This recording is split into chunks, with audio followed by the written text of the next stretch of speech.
Veja, quantos escritores criminosos não fizeram carreiras brilhantes, né? Jean Genet, né? Todo mundo sabia, ele era proxeneta, assassino, ladrão, etc, etc. Ele ainda exibia isso. E quanto mais exibia, mais livro vendia.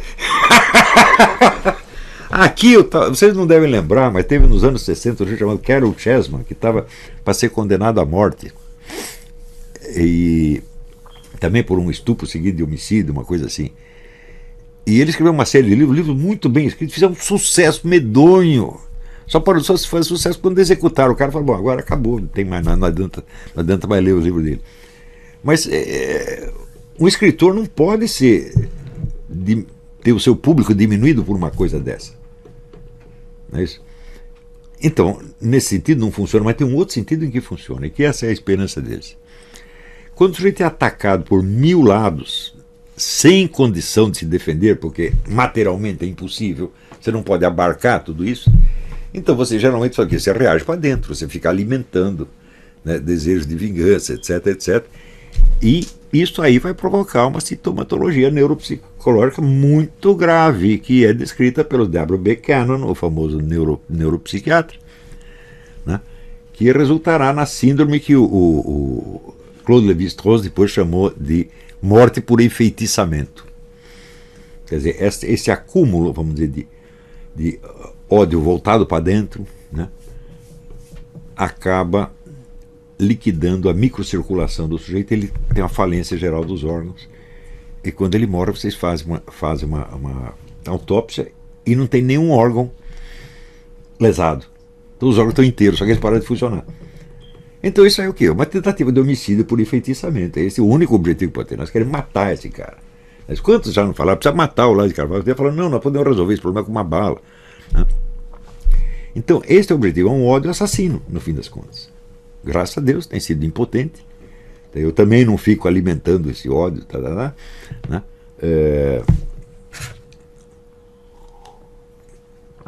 E até o momento escapei da morte por enfeitiçamento. Mas este é o único objetivo real que a coisa pode ter. É isso. Acabar com a minha carreira política, bom, não existe. Tomar meu emprego, eu não tenho emprego nenhum, né? Me queimar com o meu patrão, falar não tem patrão, né? Então não há mais nada aqui que possa fazer, né? Vai me denunciar para minha mulher, e ela me conhece, ela sabe cada coisa de mim, que pelo amor de Deus, né? Então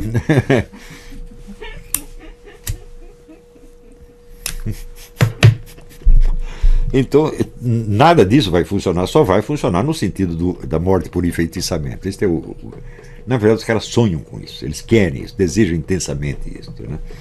Aquele negócio, tomara que morra, tomara que morra, tomara que morra. Eu lamento, meu filho, você vai morrer antes de mim. Então, tudo isso é uma explosão não só de irracionalidade, porque o sujeito irracional pode ainda ser inteligente, mas é de falta de inteligência mesmo elementar, né? E é por isso mesmo que eu não acredito em nenhuma proposta política para o Brasil. Não há proposta política que você possa subscrever e ter nela alguma esperança. Isso é absolutamente ridículo. A única coisa que se pode fazer pelo Brasil é o que nós estamos fazendo aqui. Tentar restaurar a inteligência, a condição de um diálogo com efetiva interpenetração das consciências. Tá certo? Porque, evidentemente, hoje em dia você não tem nem linguagem para isso. Nós estamos desenvolvendo essa linguagem aqui. Você vê que o que os meus alunos escrevem e tal, bom, faz sentido, eles podem dialogar uns com os outros, quando eles divergem, você sabe aonde estão divergindo e por quê. Tá certo? Mas se você perguntar, esses caras aqui estão divergindo do quê? Não dá para saber. Eles estão divergindo deles mesmos, no fim das contas, né?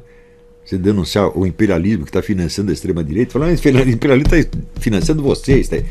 Veja, aonde que entrou o Banco Santander? Foi para financiar a extrema-direita? Onde entrou o Banco Itaú? Foi para financiar a extrema-direita?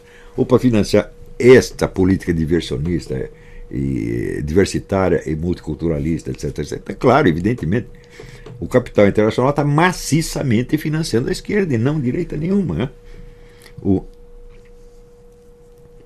Como é possível o indivíduo não saber quais são as bases econômicas da sua própria existência? Ele não sabe de onde sai o dinheiro dele.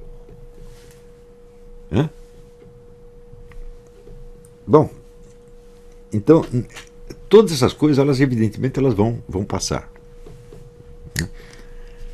elas, o único efeito que elas poderiam ter é um efeito psicológico em cima de mim, para acabar com a minha vida. Mas não teve, então não vai ter mais efeito nenhum.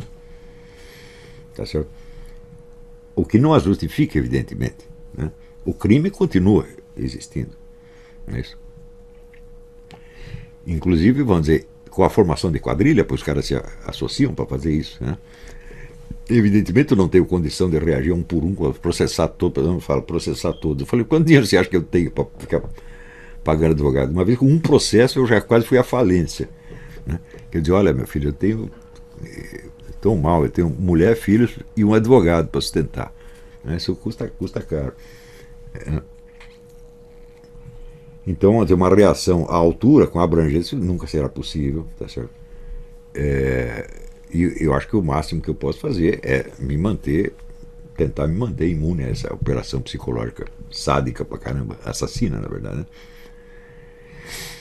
E esperar que o tempo vá corrigindo algumas coisas. Claro que de vez em quando a gente tem que reagir contra um, contra o outro, principalmente os que não são os mais importantes, que tem maior público, que não é o caso da maioria desses. Você não pensa que tem 3 leitores. Mas quando aparece um cara tipo Arruinaldo Azevedo ou Flávia Tavares, opa, peraí, aí é uma revista de grande circulação, nós temos que reagir.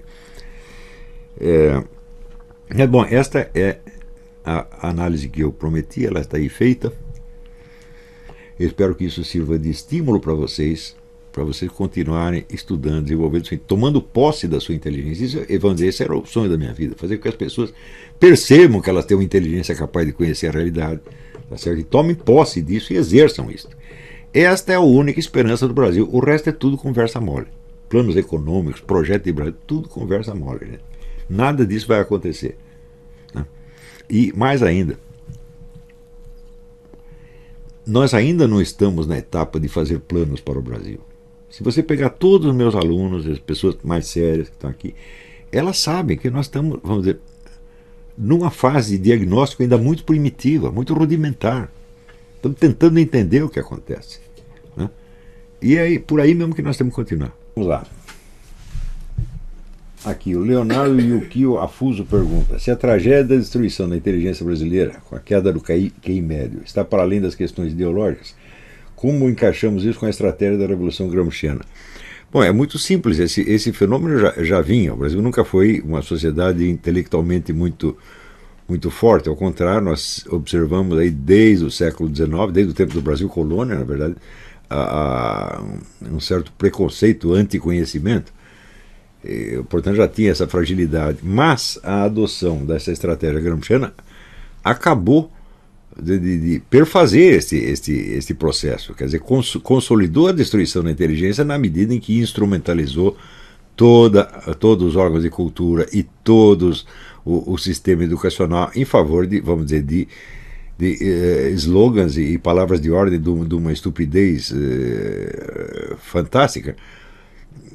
Então, essa instrumentalização fez com que a simples propaganda partidária se tornasse sinônimo da cultura. Pior, isso aconteceu numa época em que a própria esquerda ela estava incerta, estava em transformação entre a antiga ideologia comunista, ou seja, terceiromundista, quer dizer, não ideologia comunista originária, mas ideologia comunista já terceiromundista, já pós-guerra, né? E a ideologia diversitária.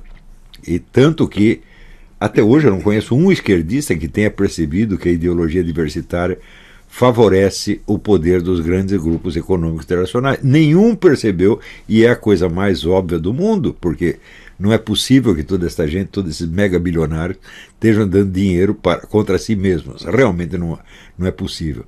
Depois eu já expliquei o seguinte: se você abole todos os valores, todos os critérios,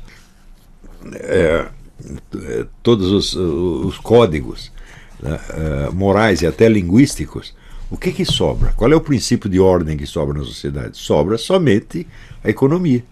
Então, a economia que já, vamos dizer, isso aí desde o século XVI, ela tende a se tornar, vamos dizer, o centro vivo da sociedade e o critério único de todas as coisas. aí esse processo se consuma, sobra só a economia. A economia é o único princípio de racionalidade existente. Pior, na economia de uma época em que o trabalho humano pode facilmente ser substituído pela inteligência artificial, pelos robôs. Tá certo? Então, isso aí significa a consolidação de um poder econômico indestrutível. As pessoas não estão percebendo isso. Que daqui a pouco esses grupos megabilionários, eles vão ter o poder total. A sociedade será uma função do desejo deles, do planejamento deles. É para isso que a esquerda está trabalhando e ela não percebe. Né? Quer dizer, hoje você tem uma esquerda globalista versus uma direita nacionalista. Mas o que definiria essa direita não é ser somente nacionalista, é o desejo de impedir esse processo, de pelo menos desacelerá-lo de algum modo, tá certo? Então, a direita se transformou numa força revolucionária, entre aspas, tá certo? E a esquerda na maior força pró-establishment que já existiu na história do mundo.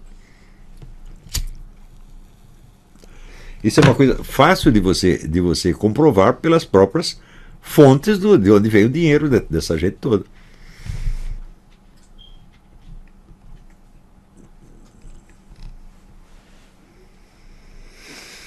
Cássio Renovato, gostaria que o senhor falasse brevemente sobre a relação entre o pensamento de Kant e o direito. Bom, o Kant é o originador de todo o positivismo jurídico, né, onde, vamos dizer, as próprias noções, vamos dizer, de justiça, de direito natural, etc., são todas abolidas, sobra somente o direito positivo. Quer dizer, você tem que raciocinar como se a norma votada pelo parlamento fosse o único critério de julgamento universal. Então, mas ainda todo o direito se transforma apenas, vamos dizer, num formalismo onde as decisões podem ser tomadas por computador. Isso aí foi o Kant que iniciou tudo isso. Brian dos Santos. Parabéns, professor. Faço o curso há pelo menos uns 3 meses, já me sinto mais inteligente. Isso acontece mesmo. As aulas estão cada vez melhores. Não se preocupe, professor, o senhor ainda vai durar pelo menos uns 50 anos. Tabaco é o segredo da longevidade. Deus abençoe, abraço para você também. Luiz Fernando Moran. A ideologia de gênero pode ser classificada como uma forma de eugenia? Sem sombra de dúvida. Porque os originadores desse movimento e de vários outros similares estão todos preocupadíssimos com a superpopulação. Eu falei que há um consenso do pessoal do grupo Bilderberg que a população mundial tem que ser reduzida para 500 milhões. Se você incentivar, então, o homossexualismo, transexualismo, então é um jeito de você se livrar das crianças. Mas, por outro lado, existe também, eu mesmo coloquei a notícia na minha parte do Facebook, a ideia de que com o transplante de útero os homens poderão ser mães. Claro que terá que se contentar com um parto cesáreo. Nem tudo é perfeito no mundo, tá certo? Mas todas essas coisas elas vêm muito carregadas de contradições. A mente humana ela tende a buscar o que é unívoco, o que é simples, linear e linearmente lógico. E isso no mundo histórico não existe, porque a mente humana funciona por contradições. Então, se a pessoa não é capaz de lidar com 2 linhas de raciocínio opostas, pelo menos 2, não vai entender nada. Isso aí já está desde o Hegel, isso aí está mais que demonstrado. Quer dizer, na natureza você não pode observar contradições. A ideia de uma dialética da natureza é inteiramente absurda. A natureza não funciona dialeticamente, ela funciona matematicamente, isso é outra coisa, né? Mas no plano histórico-social, como a mente humana só funciona por oposições e por contrastes, então é claro que toda a ação humana traduz isso de algum modo. Toda ação tem dentro de si o seu próprio antagonismo, né? Então, se você não é capaz de observar a coisa por 2 lados contraditórios ao mesmo tempo e com igual credibilidade, você não vai entender coisíssima nenhuma. Então, se você perguntar para mim como foi possível, o pessoal da direita chucra, imagina assim, o comunismo quer a destruição da família. Eu digo, bom, isto estava no programa originário de Karl Marx. Porém, quando se constituem os partidos comunistas, eles favorecem, vamos dizer, um moralismo patriarcal feroz durante muitas décadas, não é isso? E quando aparece a ideologia diversitária, o Partido Comunista estavam contra, e a ideologia diversitária aparece como uma dissensão interna do movimento comunista, não é isso? Então,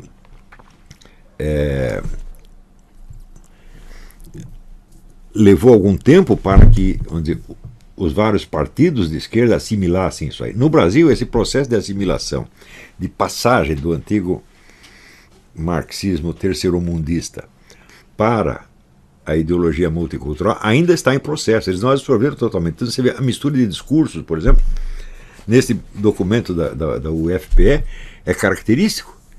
Né? Então, eles acham, por exemplo, que se você reagir ao casamento gay, você é um fascista e você está sendo financiado pelo capital internacional, quando na verdade o capital internacional está financiando o movimento gaysista, feminista, etc, etc. Então eles estão ainda usando, né, o discurso anti-imperialista, que era o da época do terceiro mundismo, dentro de um quadro multiculturalista.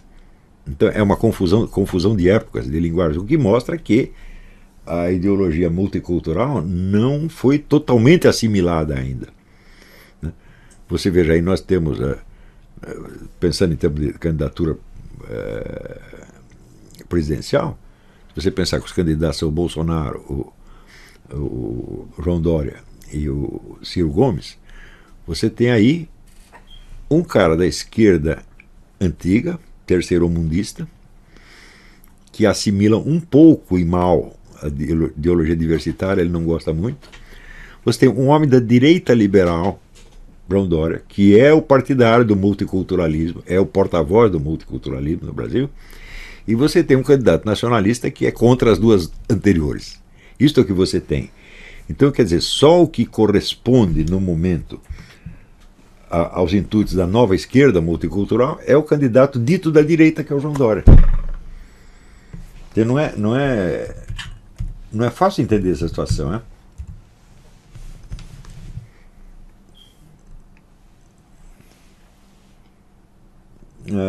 Gabriel Rebelo. Vale a pena penetrar no assunto do gnosticismo pelo livro da Karen King, What is Gnosticism?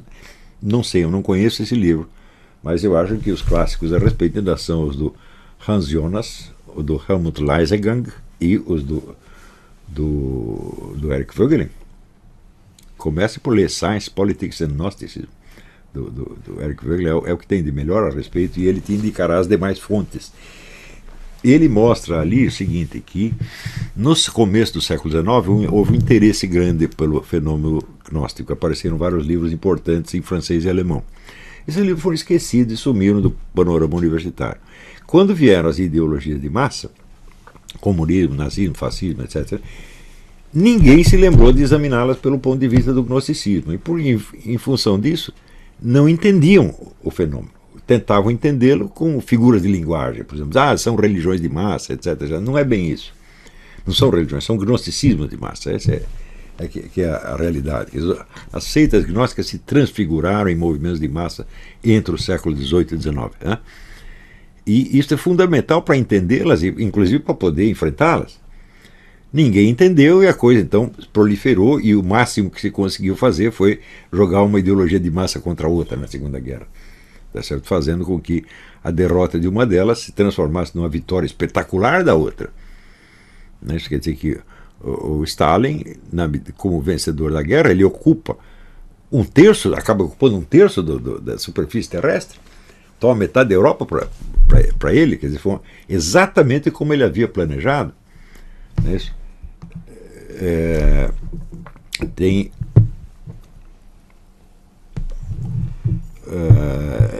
vários livros interessantíssimos a respeito do Hans Joachim, que é um historiador alemão, mostrando como tudo isso foi planejado por Stalin com antecedência e deu maravilhosamente certo. Ele só não previu que o Hitler ia mudar de ideia no meio do caminho e ia atacar a própria União Soviética. Ele estava preparado para ele atacar a Alemanha, não para a Alemanha atacá-lo. Ele estava com tropas já toda a fronteira, tudo pronto para atacar a Alemanha, mas só tinha armas de tipo ofensivo, para armas táticas, não tinha armas estratégicas para defesa por exemplo, de instalações industriais, essa coisa toda. Teve que preparar tudo isso às pressas. Mas tirando este capítulo, toda a estratégia do Stalin acabou dando certo. Então o que houve? Uma ideologia gnóstica de massa se sobrepôs à outra.